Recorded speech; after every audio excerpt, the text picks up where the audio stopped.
નમસ્કાર દર્શક મિત્રો, આપની સાથે હું પાર્થ વેલાણી.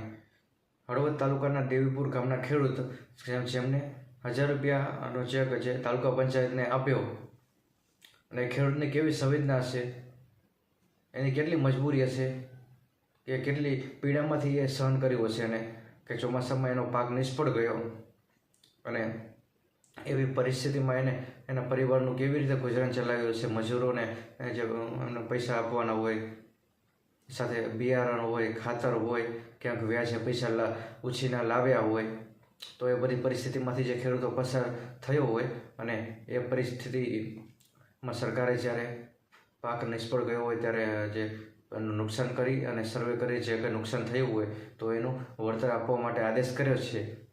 પરંતુ એ સર્વે કેવી રીતે કરવામાં આવ્યો? જેટલા એરિયામાં નુકસાન હોય એટલા એરિયા પ્રમાણે એનું વળતર આપવામાં સરકાર દ્વારા આવ્યું છે કે કેમ? કે બેઠા બેઠા સર્વે કરવામાં આવ્યો, જેને આવ્યું નુકસાન થયું છે એને કંઈ ના પણ મળ્યું તો થોડું ઘણું મળ્યું, અને જેને નુકસાન નથી થયું તો એને પૈસા આપવામાં આવ્યા. એવી રીતે જ સર્વે કરવામાં આવ્યો.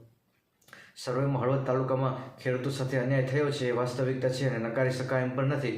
કારણ દરરોજે કોઈકને કોઈક ખેડૂતો ત્યાં કને મામલતદાર જતા હોય કે કંઈક ને કંઈક બીજી રીતે જે વિરોધ કરી રહ્યા છે કે અમારા ગામનો સર્વે યોગ્ય રીતે કરવામાં નથી આવ્યો, તો કરવામાં આવ્યો છે તો અન્યાય કરવામાં આવે છે, સરપંચને સાથે રાખવામાં નથી આવ્યા અને જે ગાઈડલાઈન જાહેર કરવામાં આવી હોય એ પ્રમાણે વળતર પણ નથી ચૂકવવામાં આવ્યું.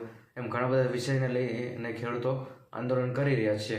પણ દેવીપુર ગામના જે ખેડૂતો એને 1000 રૂપિયાનો ચેક કે સરકારને આપ્યો તો એ સરકાર માટે કેટલી શરમજનક બાબત કહી શકાય કે ખેડૂતોને પૈસા સરકારને ચૂકવતી હોય છે.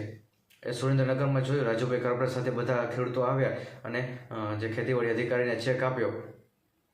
અને એવું હળવદમાં પણ થયું કે દેવીપુર ગામના જે ખેડૂતો ચેક 1000 રૂપિયાનો આપ્યો એ સરકારની એક કડવી સચ્ચાઈ અને વાસ્તવિકતા બતાવે છે અને સરકારનું માથું શરમથી ઝૂકી જાય એવું આ દ્રશ્ય કહેવાય હળવદ માટે. અને ખૂબ જ હળવદમાં પણ આ વિષયની ખૂબ ચર્ચાઓ ચાલી રહી છે. એ ખેડૂતની પાસે જે માત્ર દેવા જેવું કાંઈ હતું નહીં, 1000 રૂપિયા તો સરકારને ક્યાંક કામ આવે તો 1000 રૂપિયા ખેડૂતોએ આપ્યા, પણ એ સરકારની સંવેદના ક્યાં મરી ગઈ હતી ખેડૂતો માટે કે એને જે નુકસાન થયું છે તો એને વળતર આપવું જોઈએ, એનો યોગ્ય સર્વે કરવો જોઈએ, કાં પછી બધા ખેડૂતોને એના આપી જ દેવું જોઈએ.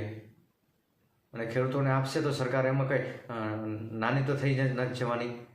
એ ખેડૂતો પણ છે કંઈક વસ્તુ ખરીદી કરતા હોય, માન લો કે આ પેન પણ ખરીદી કરવા જતા હોય તો ખેડૂત એનો પણ ટેક્સ ચૂકવતા હોય છે.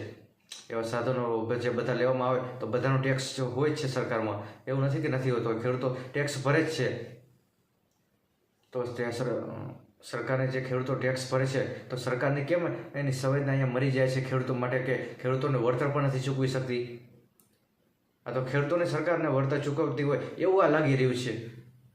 આ ક્યાં સુધી ચલાવી રહેવાનું?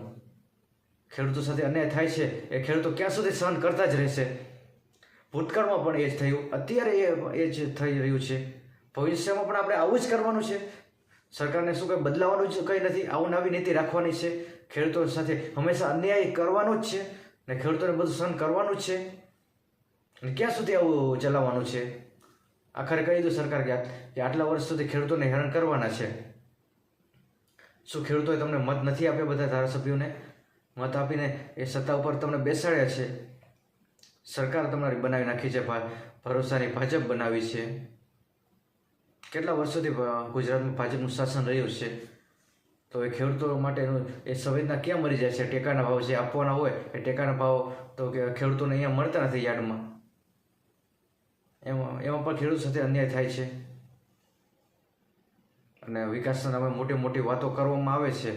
અમે ખેડૂતોને આટલા 1000 કરોડ રૂપિયાની સહાય ચૂકવવામાં આવી, અમે આ કર્યું તે કર્યું, પણ અહીંયા કને ગ્રાઉન્ડ ઉપર જે છેવાડાના ગામની શું પરિસ્થિતિ છે એ તો જુઓ તમે.